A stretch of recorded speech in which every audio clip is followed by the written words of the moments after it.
ಇತ್ತೀಚಿನ ದಿನಗಳಲ್ಲಿ ಒಂದು ಡ್ರಗ್ಸ್ಗೆ ಸಂಬಂಧಪಟ್ಟಂತ ಪ್ರಕರಣ ಇವತ್ತು ದಾಖಲಾಗಿರುವಂಥದ್ದು.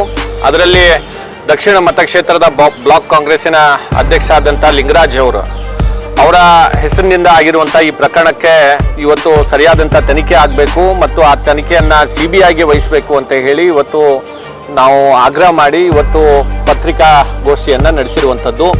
ಇದರಿಂದ ಕಲಬುರಗಿಯ ಯುವಕರು ಈ ಗಾಂಜಾ ಪ್ರಕರಣ ಮತ್ತು ಡ್ರಗ್ಸ್ ಪ್ರಕರಣ ಕೇವಲ 6 ತಿಂಗಳಲ್ಲಿ ಸುಮಾರು 60ಕ್ಕಿಂತ ಹೆಚ್ಚು ಪ್ರಕರಣಗಳು ಇವತ್ತು ಪೊಲೀಸ್ ಇಲಾಖೆಯಲ್ಲಿ ದಾಖಲಾಗಿರುವಂಥದ್ದು.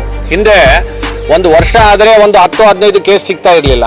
ಆದರೆ ಕೇವಲ 6 ತಿಂಗಳಲ್ಲಿ ಇವತ್ತು 60ಕ್ಕಿಂತ ಹೆಚ್ಚು ಕೇಸ್ಗಳು ಪ್ರಕರಣಗಳು ಇವತ್ತು ಪೊಲೀಸ್ ಇಲಾಖೆಯಲ್ಲಿ ದಾಖಲಾಗೋದ್ರಿಂದ ಇದು ಬಹಳ ವ್ಯಾಪಕವಾಗಿ ಈ ಡ್ರಗ್ಸು ಮತ್ತು ಗಾಂಜಾ ಏನು ನಮ್ಮ ಕಲಬುರಗಿ ನಗರದಲ್ಲಿ ಬಹಳ ವ್ಯಾಪಕವಾಗಿ ಇವತ್ತಿನ ದಿವಸ ಹರಡ್ತಾ ಇರೋದ್ರಿಂದ ಇವತ್ತು ಈ ತನಿಖೆಯನ್ನು CBIಗೆ ವಹಿಸಬೇಕು. ತಕ್ಷಣದಲ್ಲಿ ಪೊಲೀಸ್ ಇಲಾಖೆ ಬಹಳಷ್ಟು ಕ್ರಮವನ್ನು ವಹಿಸಿ ನಮ್ಮ ಯುವಕರ ಭವಿಷ್ಯ, ಯಾಕಂತಂದರೆ ಯುವಕರು ಇದರಿಂದ ಬಹಳಷ್ಟು ಇದರ ಮೊರೆ ಹೋಗಿ ಇವತ್ತು ತಮ್ಮ ಜೀವನವನ್ನು ಬದುಕನ್ನು ಹಾಳು ಮಾಡ್ಕೋತಾ ಇದ್ದಾರೆ. ಹೀಗಾಗಿ ಈ ಪ್ರಕರಣವನ್ನು CBIಗೆ ವಹಿಸಬೇಕು ಮತ್ತು ಇದರ ಹಿಂದೆ ಯಾರ್ಯಾರು ಇದ್ದಾರೆ ಅವ್ರ ಮೇಲೆ ಕ್ರಮ ಆಗಬೇಕು ಅಂತ ಹೇಳಿ ನಾವು ಆಗ್ರಹವನ್ನು ಮಾಡ್ತೇವೆ.